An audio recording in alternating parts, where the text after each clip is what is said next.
ரீசெண்டா பங்களாதேஷ்ல ஹிந்துஸ் நிறைய பேர் இறந்து போறத பாக்குறோம். நிறைய பேர் பயங்கரமான முறையில கொல்லப்பட்டிருக்காங்க. இந்த மாதிரி இன்சிடென்ட்க்கு அப்புறம் தான் ஐபிஎல் வந்து பங்களாதேஷ் பிளேயர்ஸ் விளையாடக்கூடாதுன்னு சொல்லிட்டு அந்த பிளேயர்ஸை பேன் பண்ணாங்க. அதுக்கப்புறம் நிறைய டிராமாஸ் நடந்தது.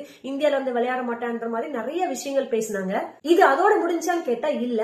3 நாளைக்கு முன்னாடி 62 வயசான சுசன் சந்திர சர்க்கார் அப்படிங்கிற அரிசி வியாபாரிய அவர் கடைக்குள்ளேயே போய் ஷட்டரை க்ளோஸ் பண்ணி ஷார்ப் வெப்பன்ஸ வச்சு குத்தி கிழிச்சு கொண்டிருக்காங்க. அந்த இன்சிடென்ட்கான ரத்தமே இன்னும் காஞ்சிருக்காது. அதுக்குள்ளேயும் February 12 இன்னைக்கு மறுபடியும் ஒரு ஹிந்து கொல்லப்பட்டிருக்காரு. 28 வயசான ரத்தன் சுவோக்கர் அப்படிங்கிறவரு டீ கார்டன், அதாவது தேயிலை தோட்டத்துல வேலை பார்க்கறாரு. அவருடைய பாடி இன்னைக்கு டீ தோட்டத்துல இருந்து எடுக்கப்பட்டிருக்கு. கையையும் காலையும் கட்டப்பட்டு கொல்லப்பட்டிருக்காரு. அந்த தேயிலை தோட்டத்துல வேலை பார்க்கிற லோக்கல்ஸ் பார்த்து போலீஸ் கிட்ட இன்ஃபார்ம் பண்ணிருக்காங்க. இப்போ இந்த விஷயத்த போலீஸ் வந்து இன்வெஸ்டிகேட் பண்ணிட்டு இருக்காங்க. பங்களாதேஷ்ல டிசம்பர் 2025ல இருந்து மைனாரிட்டியா இருக்கிற ஹிந்துஸ் நிறைய பேர் கொல்லப்பட்டுட்டே இருக்காங்க. கவர்மெண்ட் ஆஃப் இந்தியா, அதாவது சென்ட்ரல் கவர்மெண்ட் இதை கொஞ்சம் சீரியஸா எடுத்துக்கிட்டா ரொம்ப நல்லா இருக்கும்னு நான் நினைக்கிறேன்.